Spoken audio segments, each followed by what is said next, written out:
Welcome to Pragya IAS academy.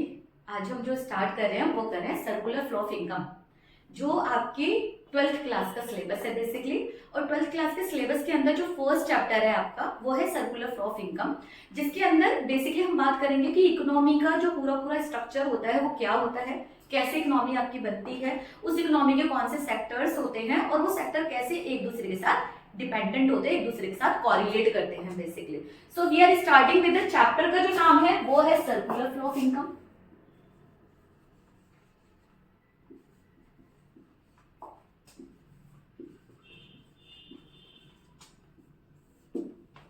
अब यहाँ पे जो टॉपिक हम स्टार्ट कर रहे हैं basically that is the first आएगा हमारा कि circular flow of income basically है क्या। तो सर्कुलर फ्लो ऑफ इनकम को जानने से पहले जो सबसे पहले आपने पता करना है वो पता करना है कि आखिर ये इनकम का जो फ्लो है वो जाता कैसे, क्योंकि हम बात करें यहाँ पे सर्कल की, हम बात करें फ्लो की और हम बात करें इनकम की। तो पहला होता है इनकम। क्या होता है इनकम? सीधी सी बात है, जब हम कहीं पे काम करते हैं तो हमें इनकम मिलती है, हम किसी को रिसोर्सेज देते हैं तो हमें इनकम मिलती है। तो बेसिकली इनकम के सोर्सेज होते क्या है बेटा? जब हम कोई भी काम कर रहे हैं उसके बदले में जो हमें मिल रहा है दैट इज अ इनकम। हमने अपनी सपोज करो जमीन है, उस जमीन को किसी को दिया तो हमें जो रेंट मिल रही है वो हमारी इनकम है।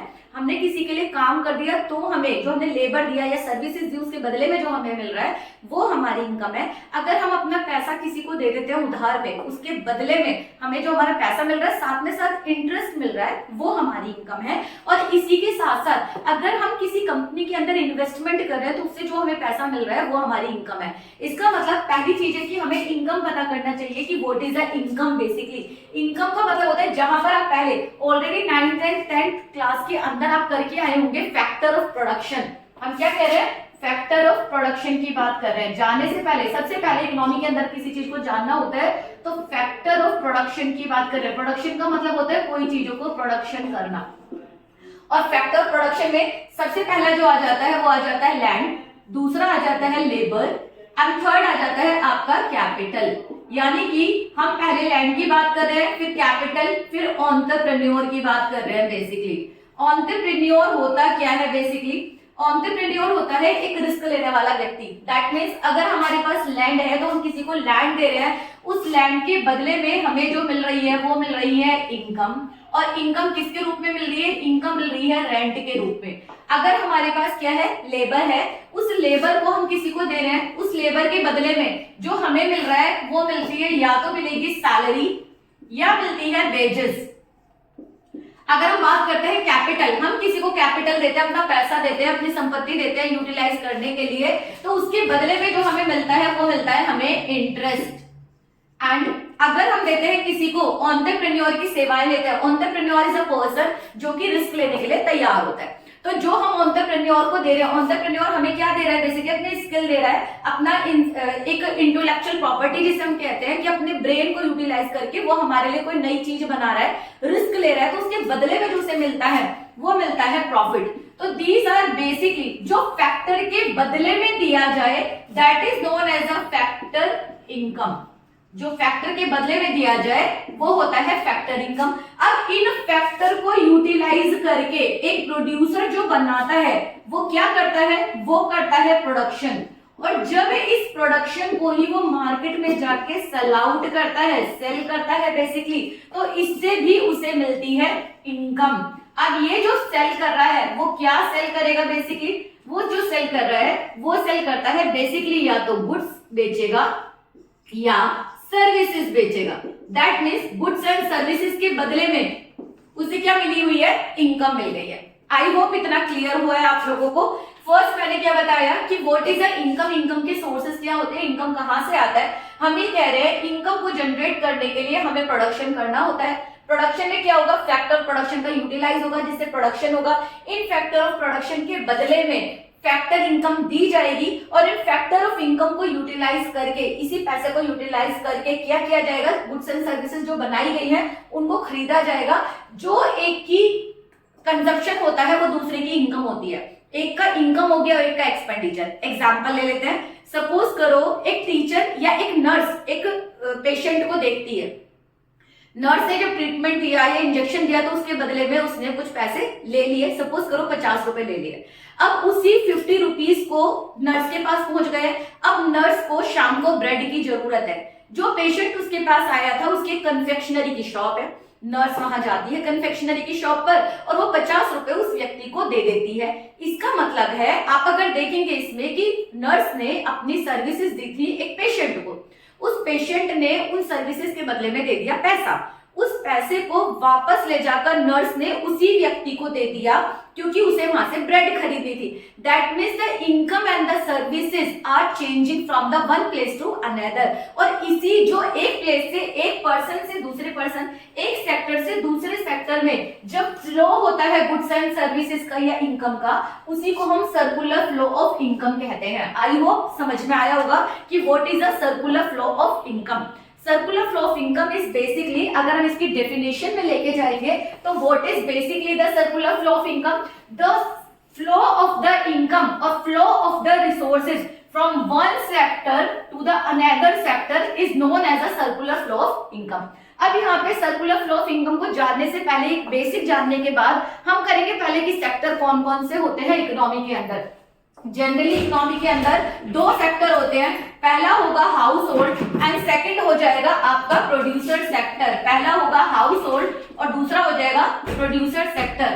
हाउस होल्ड क्या करेगा? बेसिकली हाउस होल्ड अपने रिसोर्सेज देगा प्रोडक्शन करने के लिए प्रोड्यूसर को, क्योंकि प्रोडक्शन कौन करता है? केवल प्रोड्यूसर करेगा। That means there are the two. अगर हम सिर्फ इन दोनों के बीच में रिसोर्सेज का लेन देन करेंगे तो this will be consider basically the two sector economy. This will be consider as a two sector economy. क्या सिर्फ दो सेक्टर होते हैं? नहीं, दो सेक्टर नहीं होते। हाउस होल्ड वो होता है जो डिमांड को जनरेट करता है। हाउस होल्ड कौन होता है? जो डिमांड जनरेट करता है। और इस डिमांड को पूरा कौन करता है? इस डिमांड को पूरा करता है प्रोड्यूसर करता है सप्लाई करके। और सप्लाई कैसे करेगा? वो प्रोडक्शन से करेगा। प्रोडक्शन कैसे करेगा? प्रोडक्शन करेगा रिसोर्सेज से। प्रोडक्शन करेगा रिसोर्सेज से। इन रिसोर्सेज को यूटिलाइज करना, इन्हीं रिसोर्सेज को यूटिलाइज करने के बारे में हम प्रीवियसली भी पढ़ के आए हैं। रिसोर्सेज कौन से है? लैंड है, लेबर है, कैपिटल है, एंटरप्रेन्योर है। इनको ये यूटिलाइज करेगा। अब सपोज करो ये यूज कर रहा है रिसोर्सेज को प्रोडक्शन करने के लिए, इसका मतलब है ये तो यूजर हो गया। अब अगर ये यूजर है तो इसका ओनर कौन है? जिससे वो ले रहा है ना? तो किससे ले रहा है वो? क्योंकि एज हम इकोनॉमी में मान के चलते हैं, जैसे मैंने नर्स का एग्जांपल दिया, तो नर्स ने अपनी सर्विसेज दी। सर्विसेज किसे दी थी? कस्टमर को दी थी। कस्टमर ने क्या दिया? उसे पैसा दे दिया। उसी पैसे से जाकर उसने प्रोडक्शन किया था। तो वहां पर जो पेशेंट था वो एक बेकरी हाउस का, एक कन्फेक्शनरी था जो कि प्रोडक्शन कर रहा था ब्रेड का। और ब्रेड बनाने के लिए उसे क्या चाहिए थे? पैसे। और पैसे कहां से निकल के आए थे? जो पैसे लेते हाउस होल्ड से। Is it clear? Now we are suppose to start with that कि हम जो रिसोर्सेज ले रहे हैं, जो हम डिमांड या सर्विसेज की हम बात कर रहे हैं यहाँ पर, वो कैसे जनरेट होगी? वो जनरेट होगी जब इनके पास इनकम होगी। So the first thing is there कि प्रोड्यूसर जब अपना डिमांड करेगा तो डिमांड की जाती है किससे? प्रोड्यूसर से। तो प्रोड्यूसर क्या करेगा? प्रोड्यूसर लैंड लेबर कैपिटल को यूज करेगा। अब लैंड लेबर कैपिटल का ओनर कौन है? वो हो गया हाउस होल्ड। वो कौन है? House holder. House hold is owner of factor of production. और यही फैक्टर ऑफ प्रोडक्शन कहां दिए जाते हैं? प्रोड्यूसर सेक्टर को दिए जाते हैं। किसके रूप में? ये दिए जाएंगे लैंड के रूप में, लेबर के रूप में एंड कैपिटल के रूप में, and last but not least that is entrepreneur के रूप में दिए जाएंगे। आई होप इतना क्लियर है आप लोगों को सबको। Is it clear? The first thing is क्या किया जाएगा? हाउस होल्ड प्रोड्यूसर को अपने क्या देगा? फैक्टर देगा, जिससे प्रोड्यूसर जो है वो प्रोडक्शन करेगा। लेकिन अब क्योंकि इसने यहाँ पर क्या किया है? इसे अपने रिसोर्सेज दिया है, तो रिसोर्सेज करने के बाद ये क्या करेगा? प्रोडक्शन करेगा इसका। और प्रोडक्शन करने के लिए यहाँ पर क्या दिया जाएगा? ये जो दिया जाएगा, क्योंकि इसने रिसोर्सेज दिए हैं, तो रिसोर्सेज के बदले में प्रोड्यूसर इसे क्या देगा? प्रोड्यूसर इसको देगा यहाँ पर फैक्टर इनकम। अभी मैं आप लोगों को बता चुकी हूँ फैक्टर इनकम क्या होती है। क्या देगा इसको? फैक्टर इनकम देगा। और फैक्टर इनकम कौन कौन सी थी? फैक्टर इनकम थी लैंड के बदले में थी रेंट, लेबर के बदले में है सैलरी या वेजेस। अगर एक पर्टिकुलर मंथ एक लीगल तरीके से दिया जाता है, एक एग्रीमेंट के थ्रू दिया जाएगा, दैट इज अ सैलरी। अगर पर डे, पर वीक या पर आवर के हिसाब से दिया जा रहा है, that is a wages basically. Next दिया जा रहा है कैपिटल। कैपिटल के बदले में दिया जाएगा इंटरेस्ट। जैसे बैंक में आप अपना पैसा जमा कराते हैं, उसके बदले आपको इंटरेस्ट मिलता है, तो बैंक वो पैसा लोन ही देते हैं। तो बैंक या फाइनेंशियल मार्केट इन दोनों के बीच में एक मीडिएटर का काम करते हैं। नाउ जो सेकंड पॉइंट चलेगा हमारा कि प्रोड्यूसर ने क्या किया, फैक्टर ऑफ प्रोडक्शन को यूटिलाइज किया और इसके बदले में उसने रिसोर्सेज को बना दिया। अब यहाँ पे फैक्टर पहुंच चुके हैं प्रोड्यूसर के पास और प्रोड्यूसर से पैसा पहुंच चुका है किसके पास, फैक्टर ऑफ इनकम के रूप में कंज्यूमर के पास पहुंच चुका है या हाउस होल्ड के पास पहुंच चुका है। नाउ क्योंकि इसने प्रोड्यूसर ने ये फैक्टर यूटिलाइज किए हैं, तो इनसे वो क्या करेगा, एक गुड्स एंड सर्विसेज को जनरेट कर देगा। क्या बनाएगा, गुड्स एंड सर्विसेज, यानी कि प्रोडक्शन बना देगा। और ये प्रोडक्शन किसको जाएगा, जो प्रोड्यूसर प्रोडक्शन किया वो जाएगा हाउस होल्ड की तरफ जाएगा, क्योंकि ये बेचेगा किसको, बाकी सबको बेचेगा। और इसी के बदले में जो हाउस होल्ड देगा प्रोड्यूसर को, वो देगा बेसिकली, क्योंकि जब आप चीजें खरीदते हो तो आप कुछ ना कुछ खर्चा करते हो ना, एक्सपेंडिचर करते हो ना बेसिकली। जैसे मार्केट में गए, आपको अगर सपोज को चॉकलेट खानी है या आइसक्रीम खानी है, तो आप क्या करोगे, मार्केट के अंदर पैसे दोगे। दैट द सेम इज, उस पैसे को बोला जाता है एक्सपेंडिचर। और यही काम करेगा कौन, ये करेगा कंज्यूमर करेगा या हाउस होल्ड करेगा प्रोड्यूसर की तरफ expenditure on goods and services. Clear हुआ इतना। यहां पर हमने देखा कि यहां पर सबसे पहले क्या देखा हमने, there are the two sector of economy, first is household, second is a producer. Household ने अपने रिसोर्सेज दिए प्रोड्यूसर को, प्रोड्यूसर ने उसके बदले में से फैक्टर ऑफ इनकम दे दिया। फिर प्रोड्यूसर ने उन फैक्टर प्रोडक्शन का क्या किया, यूज किया। यूज किसके लिए किया, क्योंकि उसे प्रोडक्शन करना था, उसने क्या किया, प्रोडक्शन कर दिया। और प्रोडक्शन को ही हम बोलते हैं जनरेशन। जनरेशन का मतलब होता है गुड्स एंड सर्विसेज में प्रोडक्शन करना बेसिकली। तो उन्होंने क्या किया, प्रोडक्शन कर दिया, इसको यूटिलाइज करके उसने क्या किया, प्रोडक्शन किया। उसी प्रोडक्शन को उसने फिर क्या किया, गुड्स एंड सर्विसेज के रूप में दे दिया किसको, हाउस होल्ड को। और हाउस होल्ड ने क्या किया, एक्सपेंडिचर किया। जब उसने यहाँ पर द फर्स्ट फेज क्या स्टार्ट होता है, डिमांड की जाएगी प्रोड्यूसर से और प्रोड्यूसर उसके लिए प्रोडक्शन कर देगा। तो सबसे पहला फेज अगर हम बोलते हैं प्रोडक्शन का सबसे पहला फेज जो होता है वो होता है जनरेशन। जनरेशन किसका होगा, गुड्स एंड सर्विसेज के प्रोडक्शन का, गुड्स एंड सर्विसेज के प्रोडक्शन का जनरेशन होता है बेसिकली। तो this is a first phase of production, this is a first phase of production. अब सेकंड फेज ऑफ प्रोडक्शन क्या होगा बेटा, सेकंड फेज ऑफ प्रोडक्शन जो होता है वो होता है जो इनके, जब ये प्रोडक्शन कर रहा है तो उस समय पर जो भी उसने फैक्टर के बदले में इनकम दी है उसको हम बोलते हैं, फैक्टर इनकम जो दी हुई है इसको हम बोलते हैं डिस्ट्रीब्यूशन। क्या बोलते हैं इसको, डिस्ट्रीब्यूशन ऑफ इनकम। अब इनकम को डिस्ट्रीब्यूट किसने किया है, प्रोड्यूसर ने किया है। किसके रूप में किया है, फैक्टर इनकम के रूप में। This is a second phase of production.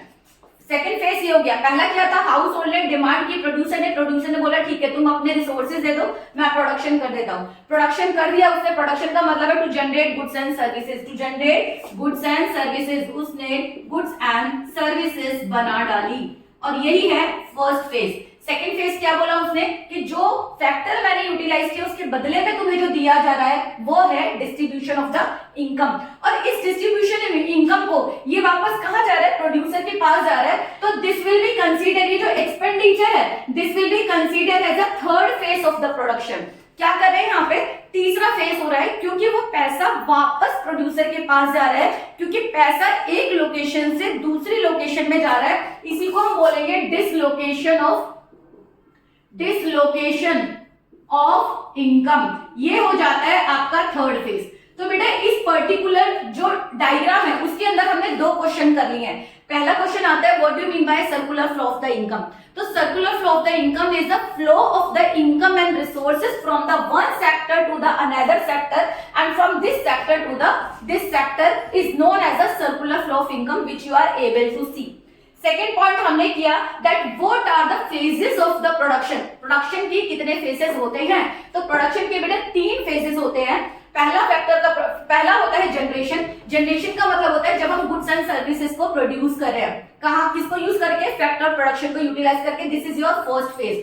Second phase क्या है आपका, distribution of income. Distribution of income कहां किया, जब रेंट, सैलरी, इंटरेस्ट, वेजेस और प्रॉफिट को हम दे रहे हैं, किसको दे रहे हैं, बेसिकली हाउस होल्ड को दे रहे हैं, तो that is the second phase. Third phase क्या होता है? थर्ड फेज होता है expenditure on goods and services, जिसको हम बोल रहे हैं डिसलोकेशन, क्योंकि जो पैसा फैक्टर इनकम के रूप में प्रोड्यूसर ने हाउस होल्ड को दिया है वही पैसा वापस पहुंच चुका है प्रोड्यूसर के पास, और प्रोड्यूसर के पास जब एक्सपेंडिचर आएगा एक दूसरे सेक्टर से, हाउस होल्ड से, तो उसी पैसे को यूटिलाइज किया जाएगा इनकम जनरेट करने के लिए। तो this is known basically the, अगर आपसे पूछा जाए that circular flow of income define कर दो, आप कर सकते हैं। दूसरा क्वेश्चन आपसे पूछा circular flow of income two sector economy में बता दो, आप डिफाइन कर सकते हैं। आपसे पूछा जाए टू सेक्टर इकोनॉमी के कौन कौन से दो सेक्टर होते हैं, तो हाउस होल्ड होता है, प्रोड्यूसर होता है, ये थर्ड क्वेश्चन हो गया।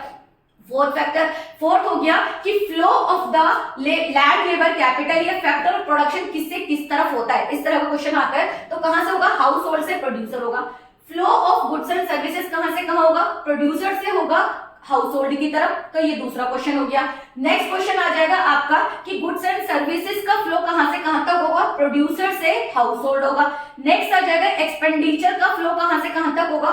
हाउस होल्ड से प्रोड्यूसर की तरफ आएगा। और नेक्स्ट क्वेश्चन बन जाता है who is the user of the resources, बहुत फ्रिक्वेंटली क्वेश्चन पूछा जा सकता है नॉर्मली, या जब आपके वाइवा होते हैं तो यूजर ऑफ रिसोर्सेज होता है प्रोड्यूसर, ओनर ऑफ रिसोर्सेज होता है consumer, because we consider that each and every person in economy is a consumer as well as a producer. So this is the first part of your circular flow of income. अब आ जाते हैं second part जो यहीं से complete होगा।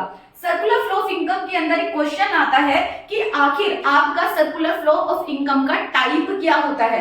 तो type बेटा दो टाइप होते हैं आपके। फर्स्ट होता है रियल फ्लो, फर्स्ट क्या होगा आपका? Real flow, that is real flow. And next आ जाएगा आपका मनी फ्लो, मनी फ्लो। अब आपको यहीं से समझ में आ रहा है, देखो यहाँ पे सीधे सीधे आप इसको कैसे याद करोगे, बिल्कुल क्लियर है, बहुत इजी है। आपका यहाँ वर्ड आ रहा है मनी। मनी आपको क्या पता है? मनी आपको पता है जो भी पैसे आज की डेट में करंट में आप करेंसी लेके जाते हो, रुपीस लेके आ रहे हो, नोट लेके जा रहे हो, वो आपके मनी है। अब आपको इस फ्लो में से केवल ये देखना है कि आखिर मनी कहाँ पे ट्रांजैक्शन हो रही है। तो मनी हम देखेंगे कहाँ ट्रांजैक्शन हो रही है बेटा। The first thing is here, यहाँ पर मनी है फैक्टर इनकम के रूप में जो दी जा रही है। मनी कहाँ दी जा रही है? फैक्टर इनकम के रूप में दी जा रही है। किससे? प्रोड्यूसर से हाउस होल्ड को दी जा रही है। और दूसरा मनी ट्रांसफर की जा रही है एक्सपेंडिचर के रूप में। इसका मतलब है जो फैक्टर इनकम रिसीव्ड है, फैक्टर इनकम जो रिसीव हो गई, और जो एक्सपेंडिचर रिसीव हुआ किसके द्वारा? प्रोड्यूसर के द्वारा। Expenditure on goods and services, यही कहलाता है आपका मनी फ्लो। यानी कि इस पूरे सर्कुलर फ्लो ऑफ इनकम का वो पार्ट जहां पे मनी की बात हो रही है, पैसे की बात हो रही है, लिक्विडिटी की बात हो रही है, उसको हम बोलेंगे मनी फ्लो। मनी फ्लो की डेफिनेशन क्या हो जाएगी? Money flow is the flow of the money, और money flow is the flow of the factor income from producer to household and expenditure on goods and services from the household to producer is known as a money flow. This is also known as a nominal flow. इसको हम क्या बोल सकते हैं? nominal flow भी बोल सकते हैं। क्या बोल सकते हैं? nominal flow भी बोल सकते हैं हम बेसिकली इसे। तो this is your money flow. अब नेक्स्ट इज जो आ जाता है आपका रियल फ्लो। रियल फ्लो का मतलब होता है बेटा जो फिजिकल गुड है, जिसको हम देख सकते हैं, जिसको हम चीजें छू सकते हैं, जो हम बना रहे हैं बेसिकली। तो उसमें क्या आ जाएगा आपका? जो आपके फैक्टर ऑफ प्रोडक्शन है ना, लैंड हो गया, लेबर हो गया, कैपिटल हो गया, एंटरप्रेन्योर हो गया, इंसान को भी छू सकते हो, देख सकते हो ना। तो इसको जो आपके फिजिकल फैक्टर्स होते हैं उनका फ्लो, फिजिकल फैक्टर का flow, flow of physical factor from one sector to another। कैसे? यहां पर सेम आ जाएगा, या तो आप मनी मनी निकाल लो, जो बाकी के दो बचे वो बन गए रियल फ्लो, सीधा सीधा एक मोटा मोटा सा चीज हो जाती है। सेकंड थिंग अगर आपको समझना है तो वो ये होता है कि जब हमारे फैक्टर दिए जा रहे हैं प्रोड्यूसर को, यानी flow of factors of production from, कहां से जाएगा? फ्रॉम जाएगा production, from household to producer and goods and services जो बन के आई हैं, जो ऑलरेडी एग्जिस्टेंस में है, and flow of goods and services from producer to household. यानी सिर्फ physical, producer to household is known as real flow. So this is all about your chapter. अगर आपको याद करना है तो अगर ये डायग्राम आपको समझ में आ गया तो पूरा चैप्टर इसके अंदर आ गया आपका। सिर्फ दो चीजें नहीं आई है, एक आया है what is the stock and what is the flow, and second है इंजेक्शन और लीकेज, उनसे रिलेटेड क्वेश्चन आ जाते हैं। तो first you are suppose to take a click. अगर आपको समझ में आ गया है, अगर कहीं पे डाउट है तो आप कमेंट बॉक्स में लिख सकते हैं। अगर आप इस डायग्राम को समझ गए हैं तो इसका मतलब है आपका पूरा चैप्टर क्लियर है। अगर मैं इन दोनों चैप्टर की, इन दोनों की हाउस होल्ड के बीच में बात कर रही हूँ तो यहाँ पर होती है फाइनेंशियल मार्केट, जो इन दोनों के बीच में ब्रेकर का काम करते हैं। फाइनेंशियल मार्केट जैसे कि आपका होता है यानी ब्रिज का काम करती है। जैसे कि यहाँ पर क्या होगा, पैसा जो होगा वो डायरेक्टली नहीं दिया जाता है, बैंकों के थ्रू दिया जाता है बेसिकली, और बैंक उस पर कुछ इंटरेस्ट देते हैं। ये जो पैसा बैंक ने, कंज्यूमर ने जमा किया वो प्रोड्यूसर को दे दिया जाएगा, प्रोड्यूसर इसे वापस इंटरेस्ट के साथ दे देगा और यही इंटरेस्ट जो होगा वो वापस चला जाएगा। तो फाइनेंशियल मार्केट इनडायरेक्टली इंक्लूड होती है, तो इसे हम किसी सेक्टर का नाम नहीं देते हैं बेसिकली।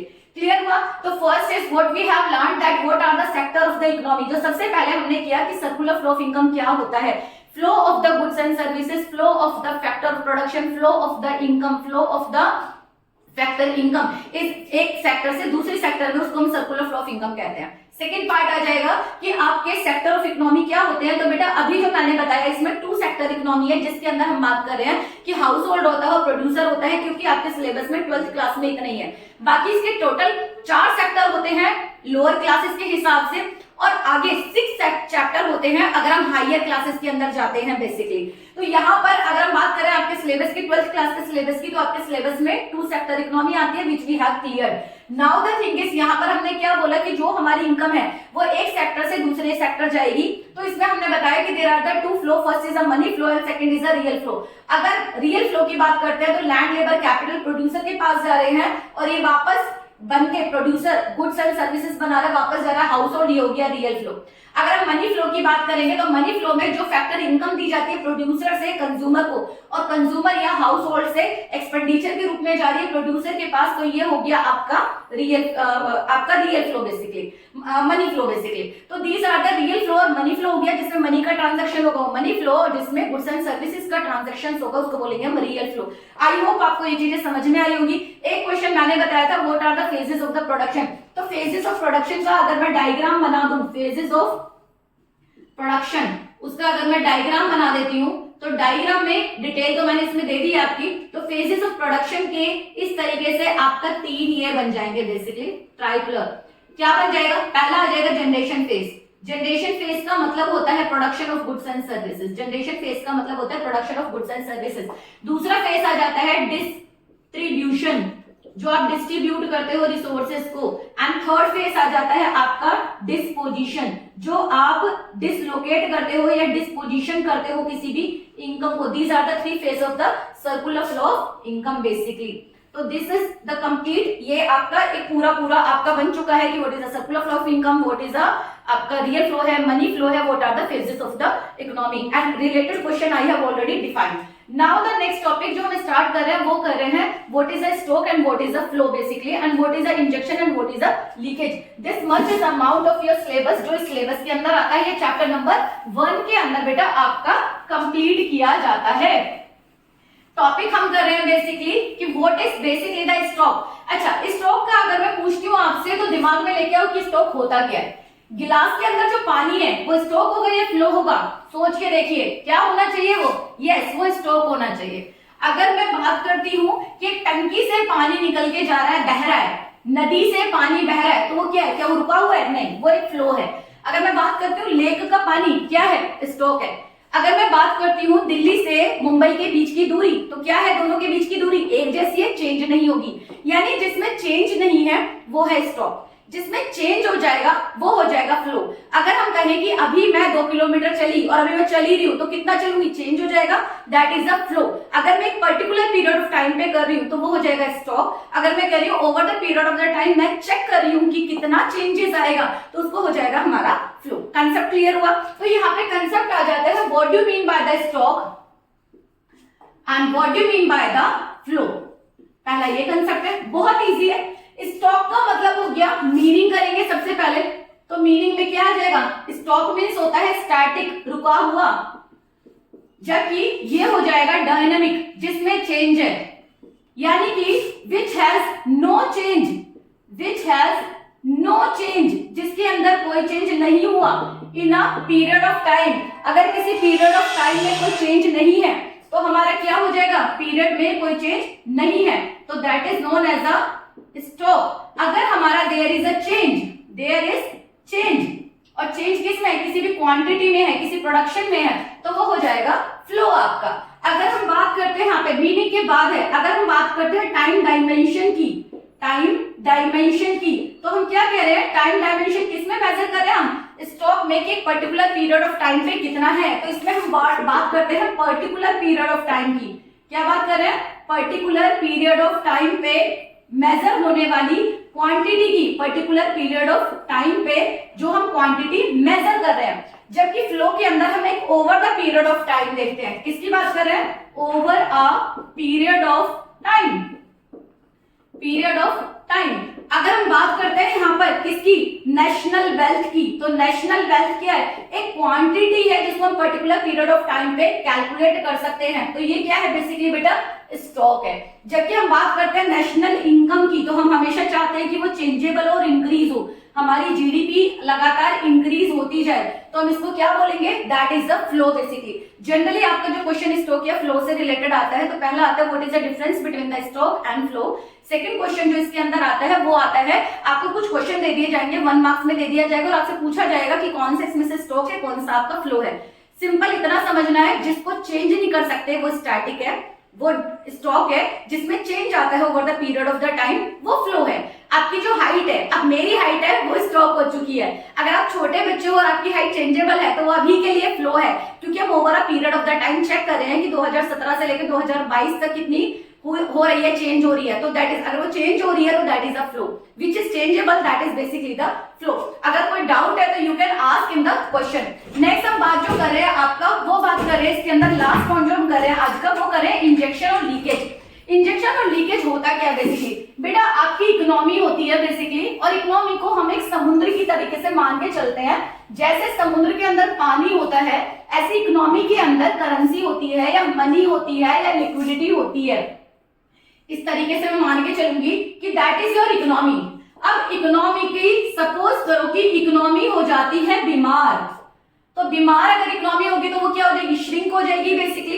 तो इकोनॉमी अगर बीमार होगी तो इसका मतलब है उसमें से कुछ निकल रहा है, बाहर जा रहा है बेसिकली, आउटफ्लो हो रहा है ना। और आउटफ्लो होने का मतलब है वहां से, क्योंकि इकोनॉमी की जो बूस्टअप, इकोनॉमी की जो लाइफ है वो क्या है बेसिकली, वो मनी है, वो करेंसी है, वो बेसिकली आपकी करेंसी के साथ, यानी कि पेपर नोट है, करेंसी है वो क्या है, आपके पेपर नोट है, वो सब आपका जो आपका डिमांड ड्राफ्ट है, ओवरड्राफ्ट है, जो बैंकिंग सिस्टम में होता है, जो पैसा आपके पास है, जो वेल्थ आपके पास है, वो सब इकोनॉमी का हिस्सा है। अगर हम बात करें कि मनी, ये करेंसी बाहर हो जाए, आउटफ्लो हो जाए, तो इसी को हम कहते हैं लीकेज। वही हम क्या कहते हैं, लीकेज। अब सपोज करो कोई व्यक्ति है, अगर सपोज करो उसको डिहाइड्रेशन हो जाए, तो उसकी बॉडी में पानी की क्वांटिटी कम हो जाएगी ना, तो हमें क्या करना पड़ता है, पानी डालना पड़ता है ना। एज द सेम इज, अगर इसमें से मनी बाहर निकल गई है, आउटफ्लो हो गई है, तो हमें क्या करना पड़ेगा, इंजेक्ट करना पड़ेगा। इंजेक्शन लगता है ना ग्लूकोज का, है ना, ऐसे हमें इंजेक्ट करना पड़ेगा, यानी इनफ्लो करना पड़ेगा, इनफ्लो ऑफ इनकम करना पड़ेगा। किसमें करना पड़ेगा इनफ्लो ऑफ इनकम, इकोनॉमी के अंदर। This is the diagram of the economy, ये इकोनॉमी का डायग्राम है हमारा, राइट। इकोनॉमी के अंदर हमें इनफ्लो करना पड़ेगा, inflow of money basically, inflow of income basically, inflow of liquidity. यहाँ पर क्या हो गया, आउटफ्लो ऑफ इनकम। अगर आउटफ्लो हो रहा है, मनी बाहर चली गई है, तो क्या है, आउटफ्लो है, that is known as a leakage basically. आगे होते क्या, फर्स्ट इज, अगर आपसे क्वेश्चन पूछा जाएगा what do you mean bye injection, injection होता क्या है बेसिकली, तो इंजेक्शन की डेफिनेशन ऊपर लिखी हुई है, inflow of the money, inflow of the money in economy, inflow of the money and income in economy is known as a injection. Outflow of the income and the money from the economy, from the economy, income और money बाहर चली जाए तो क्या हो गया, आपका leakage हो गया। फर्स्ट कंसेप्ट हो गया। Second is what are the variables. बेटा वेरिएबल्स का मतलब क्या होता है, वेरिएबल्स मींस होता है एक तरीके से इनके तत्व, इनके कंपोनेंट, है ना। वर्ड आता है वेरिएबल, टेक्निकल वर्ड रहता है। वेरिएबल का मतलब होता है वैसे चेंजेबल, है ना। लेकिन वेरिएबल यहाँ पर जब हम कर रहे हैं तो इसका वेरिएबल होगा क्या बेसिकली, तो ये वेरिएबल को क्या कह रहे हैं, ये कह रहे हैं वेरिएबल इसके कंपोनेंट होते हैं, आखिर है क्या बेटा। जब हम बात करते हैं लीकेज की, देखो सिंपल एक ही चीज आती है यहाँ पर, माइक्रो मैक्रो पैराडॉक्स आपने शायद किया होगा, उसमें ये होता है सपोज कि आज मैं अपने घर जाके बोलूं कि आज मैं 1 रुपया सेव करूंगी, मे बी पॉसिबल, मेरे घर वाले खुश होंगे। लेकिन अगर 140 करोड़ पीपल अगर इतना ही पैसा एक दिन में बाहर निकाल ले, है ना, सेविंग कर ले, तो वो इतना सारा इकोनॉमी यहाँ से निकल जाएगा, 140 करोड़ रुपए बाहर निकल जाएंगे। इसका मतलब है इकोनॉमी श्रिंक हो जाएगी, है ना। हमें उसे बूस्टअप करने, बहुत सारे लोग बेरोजगार हो जाएंगे, प्रोडक्शन एक्टिविटीज नहीं होंगी क्योंकि वो पैसा हमने निकाल दिया। तो सेविंग इंडिविजुअल लेवल पर अच्छी थी, लेकिन अगर मैं एग्रीगेट बोलूं या इकोनॉमी लेवल पे बोलूं तो हमने वो पैसा बाहर निकाल दिया, इकोनॉमी में नहीं छोड़ा है। तो इकोनॉमी में डेवलपमेंट, इकोनॉमी में इन्वेस्टमेंट नहीं किया हमने, तो मैंने क्या बोला, तो वो कहलाएगी हमारी लीकेज कहलाई जाएगी, यानी सेविंग हो जाएगी लीकेज, पहला कंपोनेंट। फिर क्या कह रहे हैं, अगर इस सेविंग को मैंने क्या किया, सेविंग नहीं किया, मैंने पैसा मार्केट में डाल दिया, हम कह रहे थे इंजेक्शन करना है, तो मैंने अगर पैसा डाला है मार्केट में तो उसे मैं बोल रही हूँ इन्वेस्टमेंट। मैंने क्या किया, इन्वेस्टमेंट कर दिया। या मैंने जाके मार्केट में ना कंजप्शन कर लिया, मैंने जाके मार्केट में क्या किया, पिज्जा खा लिया, वो पैसा कहाँ चला गया, मार्केट में। मैंने सोचा नहीं मुझे पिज्जा नहीं खाना, मुझे तो अपने पास रखना है, क्या हो गया, सेविंग। तो प्रोडक्शन एक्टिविटीज रुकेगी, उस व्यक्ति की इनकम रुक जाएगी जो पिज्जा बना के बेच रहा है। लेकिन अगर मैंने बोला मुझे तो पिज्जा खाना और मुझे मार्केट में, तो आप बोलेंगे क्या मैम खर्चा करना चाहिए, बिल्कुल करना चाहिए, लेकिन खर्चे के साथ साथ आपको इन्वेस्टमेंट करना चाहिए। इन्वेस्टमेंट से रिलेटेड आपकी डिटेल्ड क्लास, कैसे आप मार्केट में इन्वेस्टमेंट करेंगे, किस तरीके से, वो जैसे जैसे, क्योंकि आप जितने भी लोग हैं वो 500 रुपए से भी आप इन्वेस्टमेंट कर सकते हो, 100 रुपीज से इन्वेस्टमेंट कर सकते हो आज की डेट में मार्केट के अंदर। तो जल्दी इसकी क्लासेस हम लोग लॉन्च कर रहे हैं आगे, जो पूरा आपका डिजिटल मार्केटिंग होगा, फाइनेंशियल मार्केटिंग होगा, कैपिटल मार्केटिंग होगा, तो पूरा मार्केट को आप जानने की, हम पूरी मार्केटिंग की क्लास लेके आ रहे हैं बहुत जल्दी। तो आप जुड़े रहिए हमारे साथ एंड कंटिन्यू रहिए कि किस तरीके से आप पैसे से पैसा बनाया। आपने सुना होगा बट पैसे से पैसा बनाया जाता है, लेकिन आप ये सोचोगे हम कैसे बना सकते हैं, मेरे पास पैसा नहीं है। एटलीस्ट आपके पास 100 रुपए, 200 रुपए, 500 रुपए, 1000 रुपए अपनी अपनी कैपेसिटी के हिसाब से होते हैं। उस पैसे से आप कैसा पैसा जनरेट करते हो। Suppose you are not earning anything right now, लेकिन अगर तुम सपोज करो 500 रुपए महीने के अपने ऊपर खर्च करते हो, क्या 500 रुपए हम सेव करके रख सकते हैं? सेव करेंगे, बढ़ेगा नहीं, लेकिन उसी 500 को अगर हमने मार्केट में इन्वेस्टमेंट कर दिया तो उससे हमारी इनकम जनरेट होती है। वही 500 रुपीज अगर मैं 12 मंथ के हिसाब से जाती हूँ तो 6000 रुपए, 6000 रुपए पे अगर आपको मिनिमम 5% का भी अगर आपको मिलता है तो 300 रुपीज एक्स्ट्रा आपको मिल रहे हैं। अब आप ये सोचो 300 तो बहुत छोटे हैं, हम क्यों लगाएंगे बेटा, ये भी तो यार कुछ 6000 रुपए भी तो बन रहे हैं, है ना। तो ये क्लासेस हम करेंगे, लेकिन वही जो पैसा है वो 5 से 6 साल के अंदर, 7 साल के अंदर अगर आप सिस्टमैटिकली ढंग से लगा रहे हो मार्केट के अंदर तो वो जनरेट हो जाता है, उसी से आपकी इनकम जनरेट हो जाती है। तो उसकी क्लासेस जल्दी हम करेंगे। अगर आपको बहुत जल्दी चाहिए, क्योंकि अभी हमारा पूरा 12th क्लास का सिलेबस चला है, तो we are starting right now the 12th class syllabus. If you want कि मैं आपको जल्दी ही मार्केटिंग के बारे में या किस तरीके से छोटी छोटी सेविंग इन्वेस्टमेंट में बदल के आप इनकम को जनरेट कर सकते हो, आप अपनी सेविंग को बढ़ा सकते हो, जिससे आपकी liquidity after a certain period of the time बढ़ जाए आपकी, कि ग्रेजुएशन तक आते आते आपके पास एक लमसम अमाउंट आपकी जेब में होना चाहिए। तो आप मुझे कमेंट बॉक्स में लिख के बताएंगे कि कहां पर किस तरीके से आप बेसिकली कहां रह रहे हैं, आपकी इनकम है, छोटा मोटा बता सकते हैं आप, बेसिकली अपनी व्यू शेयर कर सकते हो। और कब आपको ये क्लासेस चाहिए, very soon we are starting, may be the first week of the March we are starting that class basically. Next हम कर रहे हैं यहाँ पे आगे हम बात करें, क्योंकि बाय द टाइम आपके पेपर भी खत्म होने वाले हैं। कुछ स्टूडेंट है जिनके खत्म होंगे आपके मार्च में नहीं है, अप्रैल में जाके, तो आप लोग वो क्लास अप्रैल में देखिएगा। अब हम आगे बात कर लेते हैं यहाँ पे लीकेज और सेविंग की बात किया। मैंने क्या बताया, लीकेज क्या हो गया, यहाँ पे लीकेज हो गया बेसिकली सेविंग आपकी, जो आपने पैसा बाहर निकाल दिया। इसी तरीके से अगर हम बाहर की कंट्री से कोई इंपोर्ट करते हैं, बाहर से सामान मंगा रहे हैं, तो पैसा हमारी कंट्री से बाहर चला गया। बेटा सीधा सीधा समझो, जब हमारी कंट्री में पैसा आ रहा है तो वो इंजेक्शन है, हमारी इकोनॉमी में आ रहा है। जब वो बाहर चला जाएगा तो लीकेज हो जाएगा। हमने सेकंड बोल दिया कि यहाँ पर क्या होगा, अगर आपने कोई चीज इंपोर्ट की है, बाहर से मंगाई है, तो पैसा बाहर चला जाएगा, लीकेज हो गया, उल्टा हो जाएगा। थर्ड कह रहे हैं भाई एक्सपोर्ट कर दिया, अगर बाहर सामान बेचा है तो पैसा आएगा हमारी इकोनॉमी में, तो ये हो जाएगा, फिर से फूल जाएगी हमारी इकोनॉमी। नेक्स्ट हम बात करें कि अगर गवर्नमेंट हमारे ऊपर टैक्स लगा देती है, तो आप कह रहे हो कि टैक्स का पैसा तो मैम ऑब्वियस है मार्केट के अंदर ही है। नहीं, टैक्स का पैसा गवर्नमेंट के पास होता है और गवर्नमेंट उसको अपने हिसाब से यूटिलाइज करती है। उस पैसे को हम जनरेट नहीं करते, वो नेशनल इनकम में से माइनस करते हैं, अपने आगे जाके करोगे। तो यहाँ पर हम कह रहे हैं कि थर्ड पॉइंट हो गया टैक्स। कैसे, जैसे सपोज करो मेरी इनकम है, अगर उस इनकम के ऊपर मेरे ऊपर टैक्स लग जाए तो क्या मैं उतना ही खर्च कर पाऊंगी? नहीं, मेरी जो सेविंग है वो कम हो जाएगी, मेरी जो इन्वेस्टमेंट है वो कम हो जाएगी, मैं उतना खर्च नहीं कर पाऊंगी जो बिफोर टैक्स था। तो टैक्स क्या होता है, एक तरीके से से लीकेज होता है, टैक्स के बदले में जो गवर्नमेंट है टैक्स को कम कर देती है गवर्नमेंट, उसको हम बोलते हैं सब्सिडीज। तो सब्सिडीज एक तरीके से क्या हो जाएगी, सब्सिडीज दे दी गवर्नमेंट ने। गवर्नमेंट ने बोला 10 रुपए टैक्स दो पेट्रोल पे, आप गाड़ी चलाते हो 10 रुपए का टैक्स दे दो मुझे पेट्रोल पे। मैंने बोला ठीक है अभी देना पड़ेगा, कंपलसरी पेमेंट है। लेकिन गवर्नमेंट ने मुझे खुश कर दिया, कह रही है कि ठीक है भाई ऐसे करो, जो आप टैक्स दे रहे हो ना उस पे आप 5% का सब्सिडीज ले लो, यानी कि आप 10 रुपीज नहीं दे रहे हो 5 रुपीज दे रहे हो। इसका मतलब है मेरे पास ज्यादा पैसे में ज्यादा खर्च कर सकती हूँ। दैट मीन्स इकोनॉमी में यही होता है कि जब हम बाहर की कंट्री में टैक्स दे रहे हैं तो पैसा हमारा बाहर जा रहा है। अगर हमारी कंट्री में टैक्स जो हम टैक्स दे रहे हैं, इंपोर्ट ड्यूटी एक्सपोर्ट ड्यूटी जो हम दे रहे होते हैं, तो या कस्टम ड्यूटी जो हम दे रहे होते हैं उससे पैसा बाहर जाता है। जबकि हमें अगर किसी चीज में छूट मिल जाए, सब्सिडीज मिल जाए, बाइलेटरल जो रिलेशंस होते हैं, मल्टीलेटरल रिलेशन का फायदा मिलता है, हमें किसी एग्रीमेंट का फायदा मिलता है, तो उससे जो हमारा पैसा बचता है, जो हमें रेम्यूनरेशन मिलता है, इंसेंटिव्स मिलता है, वो पैसा हमारी इकोनॉमी में आ जाता है बेसिकली। तो these are basically the variable. बेटा क्वेश्चन यहाँ पर आ जाता है that what is the injection and what is the leakage, दोनों के बीच में डिफरेंसेस करना आ जाता है। लीकेज इज बेसिकली द बाहर निकलना है और इंजेक्शन इज S1। एक होता है बेटा आप डिवीजन करके तब आप बना रहे हो, बट मैं आपसे बोलूंगी कि जब आप स्ट्रोक एंड फ्लो कर रहे हो तो ट्राई करना डायग्राम बनाना। अगर आप इंजेक्शन फ्लो कर रहे हो, इंजेक्शन और लीकेज बना रहे हो तो ट्राई करना डायग्राम बनाना, फ्लो चार्ट से बनाना। अगर इस तरह का डायग्राम बनाते हो और आप क्लियरिटी लिखते हो, यहाँ पर ही आपने लिख दिया definition, inflow of the money in economy is known as injection, और इंजेक्शन के वेरिएबल्स दे दिए। अगर यहाँ पर आपने दे दिया leakage, that outflow of the money is basically the leakage आप बोल रहे हो, और उसके अंदर आप इसके कंपोनेंट कर रहे हो तो ज्यादा इफेक्टिव होता है। You are suppose to get the जो एक अटेंशन होती है ना टीचर की, जब आपकी कॉपी चेक हो रही है तो वहां पे ज्यादा एक मैटर करता है बेसिकली। क्लियर हुआ? आई होप आपको क्लास समझ में आई होगी। आज जो हमने किया what is the circular flow of income, what is the real flow of income, what is the money flow of income, which are the type of the economy. उसके बाद हमने किया what are the phases of the production, that is the generation phase, distribution phase and disposition या dislocation phase. उसके बाद हमने किया what is the stock and what is the flow. उसके बाद हमने किया है basically what is the injection and what is the leakage. That's all for today class. अगर आपको कहीं पे डाउट है या लगता है कोई चेंजेस चाहते हो क्लासेस के अंदर, या किसी टॉपिक के ऊपर आप चाहते हो कि मैम इसके ऊपर डिटेल क्लासेस बना दीजिए, तो आप कमेंट बॉक्स में लिख सकते हैं। पक्का आपको उसका जो आंसर है, रिव्यू है, चीजें हैं, वो आपको बिल्कुल मिलेगी। थैंक यू सो मच, बने रहिए हमारे साथ प्रज्ञा इस academy. Thank you so much.